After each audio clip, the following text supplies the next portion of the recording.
Welcome back, friends. Today we are in for an adventure in one of the least visited prefectures in Japan, Miyazaki.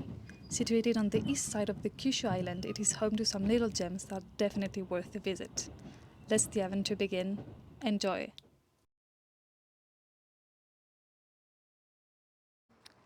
Hello everyone! I arrived in Miyazaki yesterday after a lot of train, but it was fine. And today I'm not in the main area of Miyazaki, so I'm going to go back to the city center and start my visit. Let's go.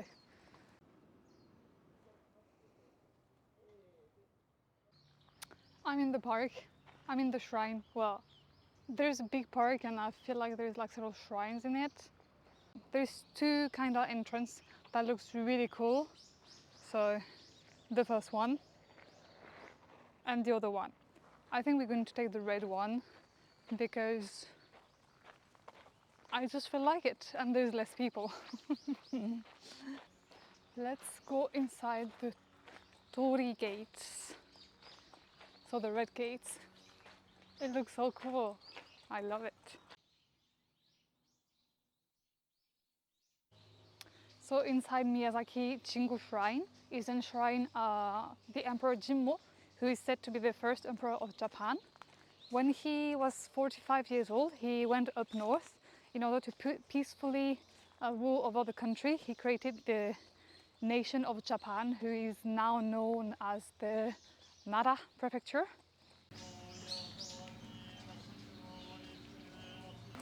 It's so much different than in Hataifu. There's no one here. It's amazing.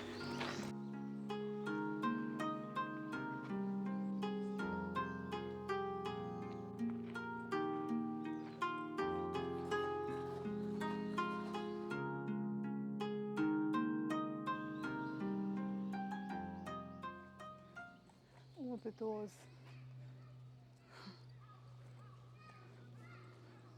Okay, let's go see.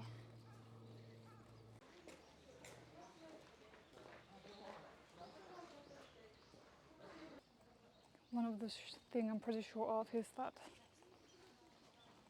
I cannot go over there. So let's go back. I'm at Hewade Park right now, and in the middle of this park there's this really famous tower, and the whole thing was built for the 2060th anniversary of the Emperor Jimmu. And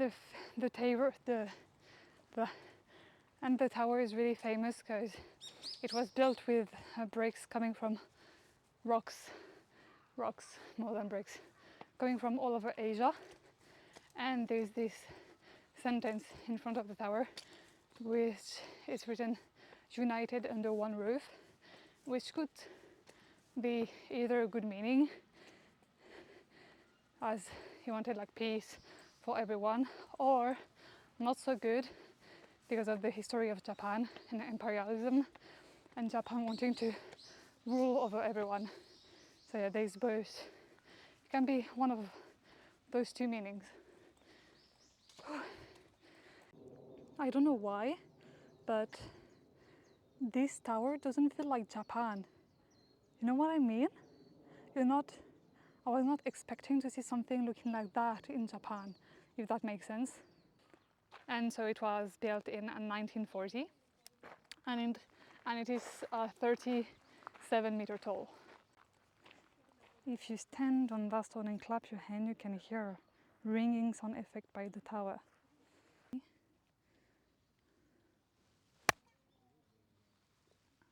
It sounds like, kind of like, you know, when you have like a really tight cord or something and you just ding, and it does that sound, kinda. It's really interesting.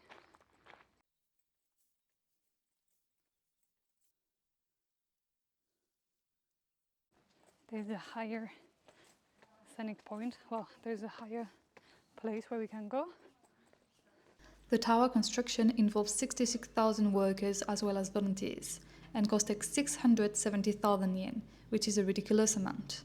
Each corner of the tower is decorated with a 4.5 meters tall statue. One represents a warrior, one a fisherman, one a farmer, and the last one is a Japanese spirit. I'm not on my way to eat. I got distracted. I got distracted by those little things. Those little clay sculptures are called haniwa, and they're a representation of the people, animals, or tools that were used at the time, and they were found around burial mounds. The ones in this garden are replicas, but there is more than 400 of them.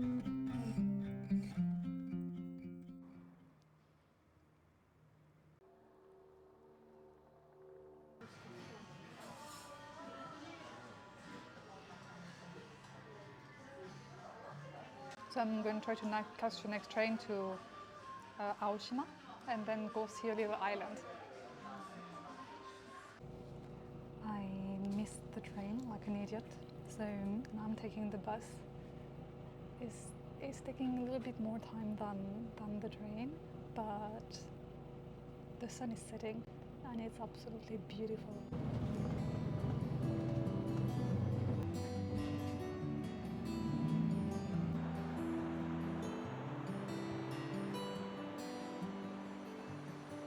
I'm back at Aoshima and we're gonna go on a tiny island.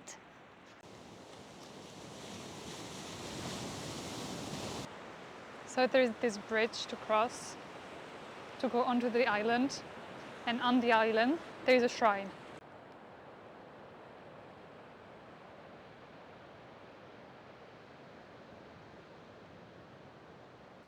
Oh, and here's the temple. It's really a beachside temple. Wow.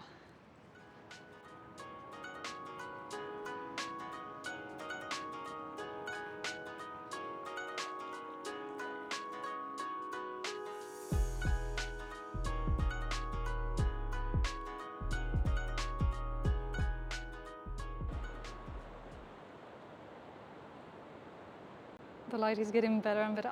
It feels unreal. I thought like earlier was so good, and right now it's amazing too. This is amazing. I'm so happy I came to Miyazaki. I feel like not a lot of people come here. Well, they should. Just for that island, they should.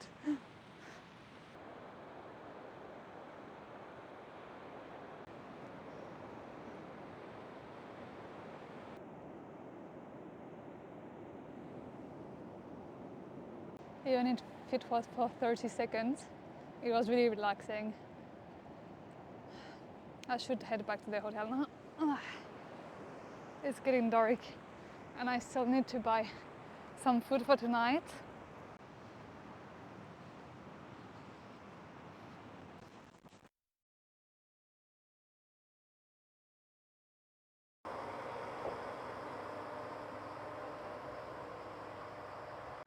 Welcome to Ibii, everyone.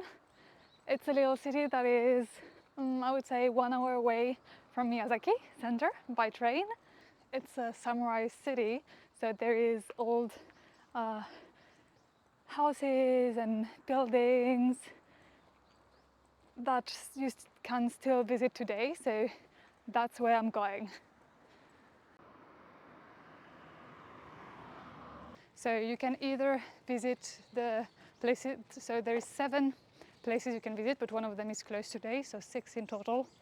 And it's either you really go to only the places you want to, and it's going to cost 300 every time for each entrance, or you take a pass for the 7 of them, well 6, and in that case it's 800.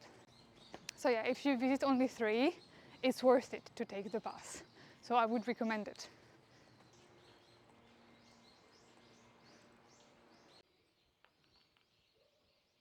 So I just finished the museum and it shows like the history of the city with old maps and how it changed, and also the life of the samurais and the tools they were using, their swords and their like clothes, armors, all of that. So it's quite interesting.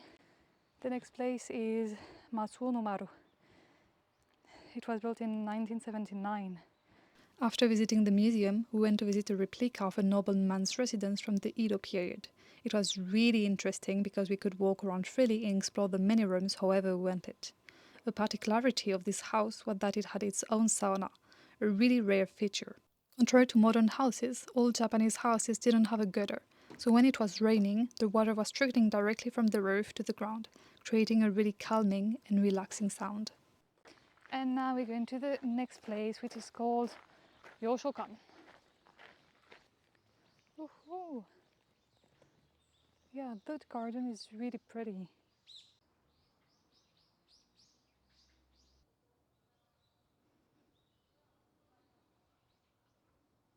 In the back of the garden you have the mountains, which makes it even more magical, I think. The mountain in the background is Mount Atago. I look for it. Let's go to the next place. To be honest, at first I was not sure about this place, but it was actually really interesting. So they talk about the life of Komura Jutaro. He was a diplomat, a Japanese diplomat, and one of the first one that ever existed in Japan. He did great things, so yeah. So right now I'm visiting the old house of Yamato Ihei. So he was a merchant here, and the house was built in 1907, and it hasn't moved, it hasn't changed since then.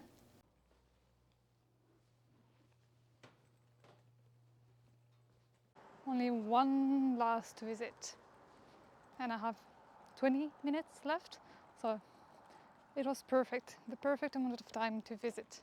So this place is the Merchant Museum. Yeah, Merchant Archive building. It's a representative building, merchant building of the Meiji era. It was built in 1870. It's 2-story high, and it was built in a Japanese style. Now I'm going to go check for the bus, buy something to eat, and go to my next destination.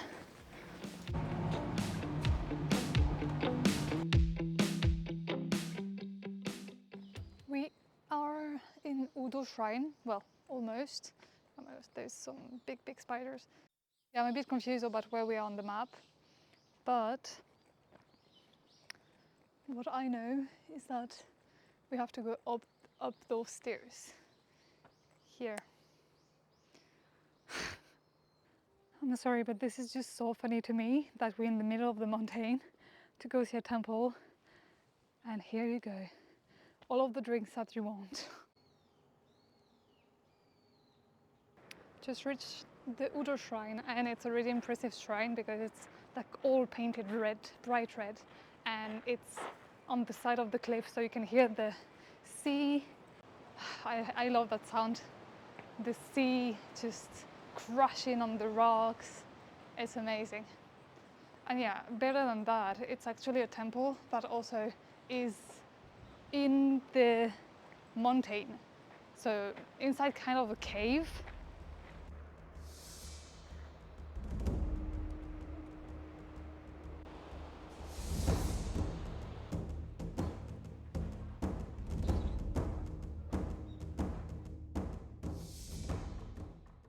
And I guess we're going in here.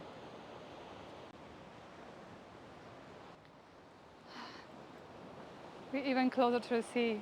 I love it. Okay, now let's go into the cave.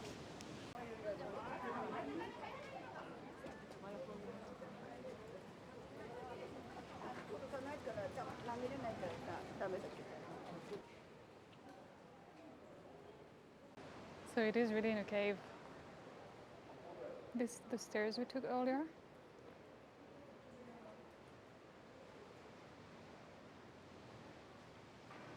There's a lot of souvenirs, like things.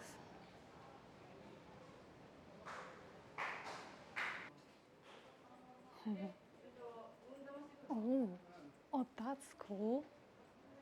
We can go behind the main building.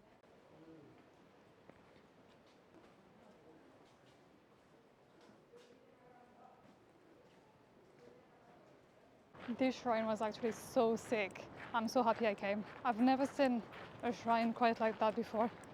Really loved it. You might wonder where I am right now, and that would be a great question. Because last time you saw me, I was in Udo Shrine. So I took the bus until Ibii. Ibii. It's a tiny, tiny, tiny little town, and there's a train station here. So I stopped there because if I go by bus all the way to Aoshima, it's going to cost me like more than 1,000 yen, which is really expensive for the bus. So I stopped at the station, and since I have the GR pass, from now on, it's like, I mean, it's obviously not free because I paid for the GR pass, but it would be less expensive anyway. It would have been less expensive anyway by train than by bus, even without the GR pass. So now I'm walking around Ibii, and there's a temple, a shrine. So here I am. I think that's it. I think there's that, and this is the shrine. I mean, it's a tiny city. Let's see if we can go see the sea. There's two little roads, and I'm gonna go for this one.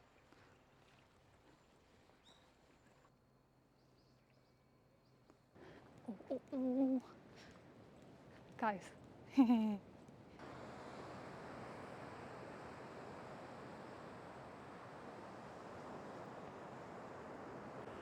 Do you see that little black spot?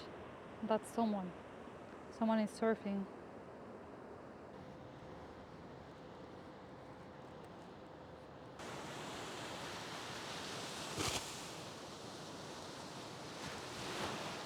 Well, there's nothing to say about this little tiny city except that there's the sea and apparently it's a surfing spot. Yeah, see you next time. Thank you for watching, and please subscribe and hit the like button and share. It will really help me and the channel and all of that. You know the drill. So yeah, please do that. Thank you. Tschüss. Peace. Bye.